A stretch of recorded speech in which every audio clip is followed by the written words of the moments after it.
Dear Esther, I have lost track of how long I have been here and how many visits I have made overall. Certainly the landmarks are now so familiar to me that I have to remind myself to actually see the forms and shapes in front of me. I could stumble blind across these rocks, the edges of these precipices, without fear of missing my step and plummeting down to sea. Besides, I have always considered that if one is to fall, it is critical to keep one's eyes firmly open.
There was once talk of a wind farm out here, away from the rage and the intolerance of the masses.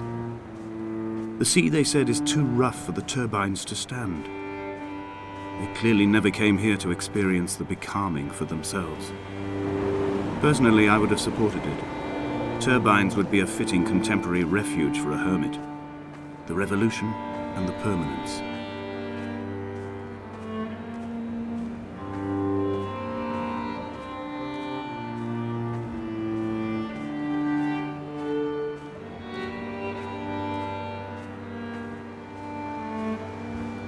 Reading Donnelly by the weak afternoon sunlight, he landed on the south side of the island, followed the path to the bay and climbed the mount.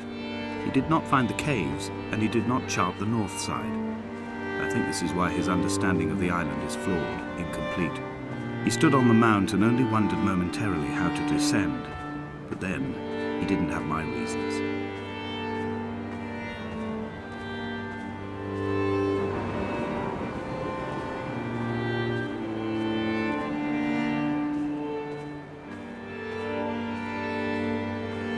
When someone had died or was dying, or was so ill they gave up what little hope they could sacrifice, they cut parallel lines into the cliff, exposing the white chalk beneath. You could see them from the mainland or the fishing boat, and know to send aid or impose a cordon of protection, and wait a generation until whatever pestilence stalked the cliff paths died along with its hosts. My lines are just for this. Keep any would-be rescuers at bay. The infection is not simply of the flesh.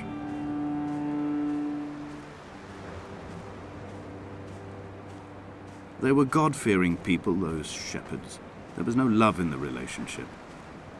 Donnelly tells me that they had one Bible that was passed around in strict rotation. It was stolen by a visiting monk in 1776, 2 years before the island was abandoned altogether. In the interim, I wonder, did they assign chapter and verse to the stones and grasses, marking the geography with a superimposed significance, that they could actually walk the Bible and inhabit its contradiction?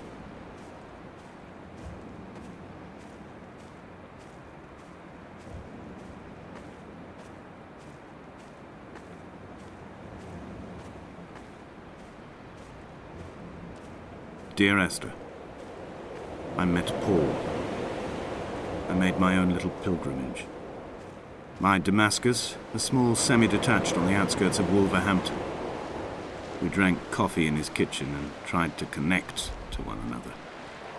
Although he knew I hadn't come in search of an apology, reason, or retribution, he still spiraled in panic, thrown high and lucid by his own dented bonnet. Responsibility had made him old. Like us, he'd already passed beyond any conceivable boundary of life. This hermit, this seer, this distant historian of bones and old bread, where did he vanish to? Why, asked the farmers, why, asked Jakobson, why bother with your visions at all, if you're just to throw your arms up at the cliff and let it close in behind you and seal you into the belly of the island, a museum shut to all but the most devoted?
He still maintains he wasn't drunk, but tired. I can't make the judgment or the distinction anymore. I was drunk when I landed here, and tired too. I walked up the cliff path in near darkness and camped in the bay where the trawler lies beached. It was only at dawn that I saw the bothy and decided to make my temporary lodgings there. I was expecting just the aerial and a transmitter stashed in a weatherproof box somewhere on the mount. It had an air of uneasy permanence to it. Like all the other buildings here, erosion seems to have evaded it completely.